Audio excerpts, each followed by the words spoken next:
got some super exciting news. We've finally got a workshop.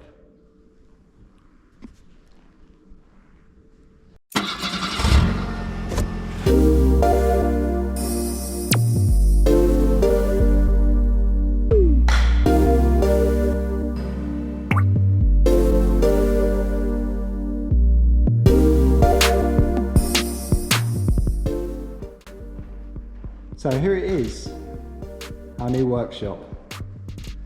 I think originally this was a factory of some sort.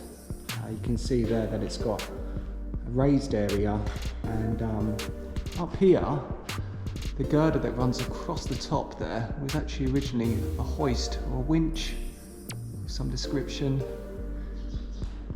Maybe vehicles were coming through the roller shutter doors here, and either loading or unloading up here.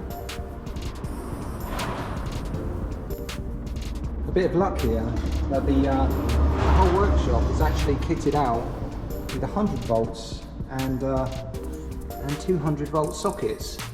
The 100 volt sockets will probably be used for general tools, lighting, etc. 200 volts is kind of handy. Maybe I'll go for a 200 volt welder, maybe a car ramp at some point. So that is a bit of a touch. The workshop is pretty complete. It's got lighting already installed.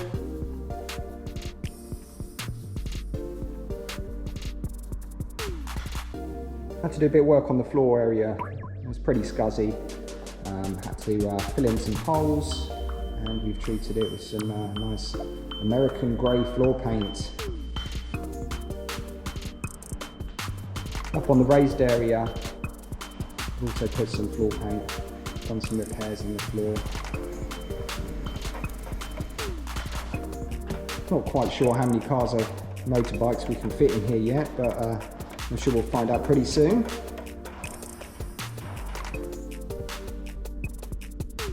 We have a rather large box of wiring that's already been removed.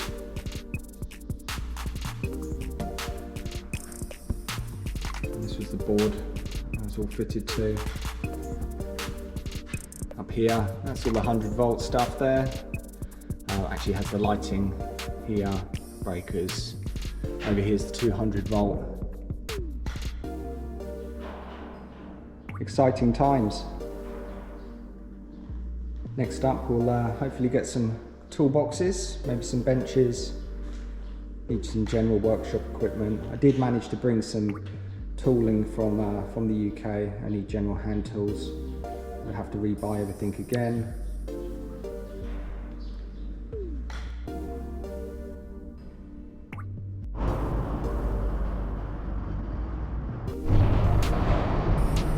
So another thing that's been bothering me regarding workshop equipment is that in the UK, I was very used to gas MIG welding, using a relatively large machine that had a large gas canister strapped on it. But in the UK, that seems to be something that's very difficult to get hold of. Every time I search for these kind of things, there seems to be a lot of people using gasless MIG welders. They're very small, and to be honest, the quality of the weld, it's a bit hit and miss. I don't know if it's something that I'm going to be trying, or whether I'm just going to have my heart set on a gas MIG welder and be happy with it that way. I mean, it would be quite exciting to use a gasless MIG. I guess a lot of people have varying degrees of success with it. Probably okay for just some maybe light body work, but for things like heavy work, chassis repairs, I'm not entirely sure if it'll be any good. The workshop being a triangular shape, it's going to be a bit of a headache maybe. I'm not entirely sure where I'm going to put the equipment, workbenches, toolboxes, those kind of things, let alone a car ramp at this point.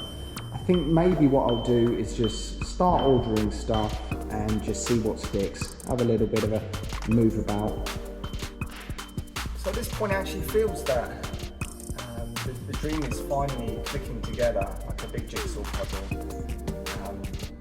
Everything from packing our lives up in the UK and moving to Japan, finding a house, and the icing on the cake is getting a workshop.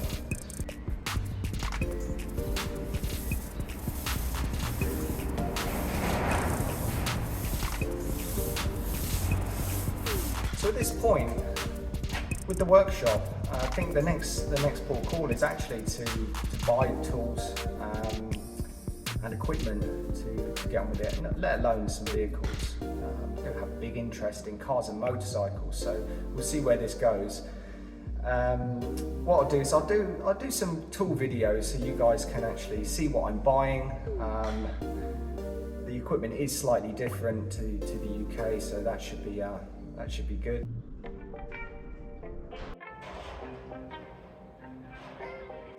So I have been looking at vehicles online, and it's a little bit of a strange situation. In the UK, you found that JDM cars actually have a high price tag. As they're imported, there's a lot of expense doing that. But in Japan, the cars that what I consider normal classic cars, for example, the Volkswagen Beetle, is actually an imported car in Japan. So therefore, even as a project car, it does hold a higher price tag than a lot of Japanese cars. So it'd be interesting to see what I can actually get with the funds that are available. So if you guys have got any idea of what kind of vehicle I should start with, let me know. Drop us a comment in the box below, and let's have a look at them. Thanks for watching. See you next time.